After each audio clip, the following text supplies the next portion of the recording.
اور یہ بھی ذہن کے اندر رہے، اللہ کی راہ میں قتل کیے جانے والے تو شہید ہیں ہی، لیکن اس کے علاوہ بھی پروردگار کے پیارے حبیب صلی اللہ علیہ وسلم نے شہادت کے زمرے میں کچھ لوگوں کو شامل فرمایا۔ آقا کریم رؤوف الرحیم علیہ التحیۃ والتسلیم نے صحابہ کرام علیہم الرضوان سے خود دریافت فرمایا اور ارشاد فرمایا، تم اپنے مسلمان بھائیوں میں سے کس کو شہید گمان کرتے ہو؟ تو صحابہ کرام علیہم الرضوان نے عرض کیا، یا رسول اللہ صلی اللہ تعالی علیہ وسلم، جو اللہ کی راہ میں مارا جائے وہ شہید ہے۔ تو حضور صلی اللہ علیہ وسلم نے ارشاد فرمایا، اس طرح تو میری امت کے شہداء تھوڑے ہیں۔ اور پھر حضور صلی اللہ علیہ وسلم نے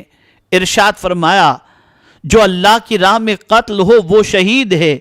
اور وہ اللہ کی راہ میں جو اللہ کی راہ میں مرے وہ شہید ہے، اور جو طاعون میں مرے وہ شہید ہے، جو پیٹ کی بیماری کی وجہ سے مرے وہ شہید ہے، جو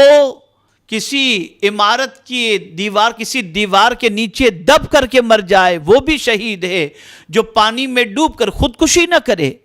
پانی میں ڈوب گیا اور ڈوبنے کی وجہ سے اس کی جان چلی گئی، اللہ کے رسول صلی اللہ علیہ وسلم نے اسے بھی شہید فرمایا۔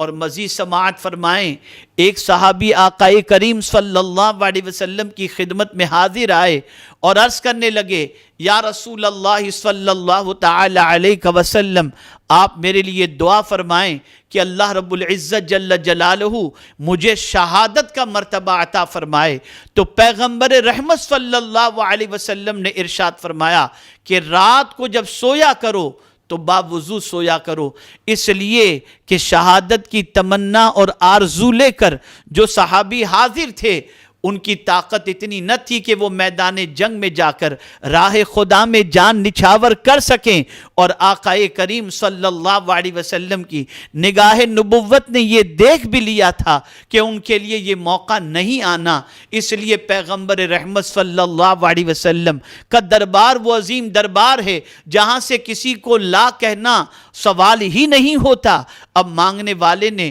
اس طرح کی موت مانگی تھی جو شہادت کی موت تھی، تو پیغمبر رحمت صلی اللہ علیہ وسلم نے فرمایا، رات کو جب سویا کرو تو باوضو سویا کرو۔ ایک رات وہ باوضو سوئے اور سوتے ہی رہ گئے، صبح پتہ چلا کہ ان کی روح پرواز کر چکی ہے اور ان کا وصال ہو چکا ہے۔ پیغمبر رحمت صلی اللہ علیہ وسلم کی بارگاہ میں جب ان کے انتقال کی اطلاع دی گئی تو آقا کریم صلی اللہ علیہ وسلم نے ارشاد فرمایا، جو شخص بھی وضو کی حالت میں اس دنیا سے کچھ کر جائے اللہ تعالیٰ اسے بھی شہادت کا مرتبہ عطا فرماتا ہے۔ لیکن یہاں پر یہ بات ذہن میں رہے، شہید کی دو قسمیں ہیں، ایک فقہی ایک حکمی۔ یہ جتنی باتیں میں نے بتائیں، پیٹ کے مرض سے مرنا، دیوار کے نیچے دب کر کے مرنا، اسی طریقے سے سفر میں مرنا، اسی طریقے سے پانی میں ڈوب کر مرنا، یعنی خودکشی نہ کرنا بلکہ یوں ہی پانی میں ڈوب گیا اور ڈوب کر کے ہلاک ہو گیا، مر گیا۔ اسی طریقے سے کسی عورت کا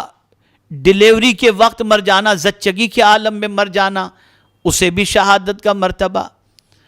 اور یہاں تک کہ اگر کوئی شخص حج کے ارادے سے گھر سے نکلا ہے اور راستے میں موت واقع ہو گئی، اسے شہید کا مرتبہ۔ اسی طریقے سے کوئی علم حاصل کرنے کے لیے نکلا، اسے بھی شہادت کا مرتبہ۔ اور سنیں، من مات علی حب آل محمد مات شہیدہ، جو اہل بیت کی محبت میں مرا اللہ اسے بھی شہادت کا مرتبہ عطا فرماتا ہے۔ تو یہ جتنی بھی شہادت کی قسمیں ہیں یہ حکمی ہیں، اور جو راہ خدا میں قتل کیے جائیں یہ شہید فقہی ہے، یعنی اصطلاح شریعت کے اندر جسے شہید کہا جاتا ہے وہ اللہ کی راہ کے اندر قتل کیے جانے والے کو شہید کہا جاتا ہے۔ میرے پیارے آقا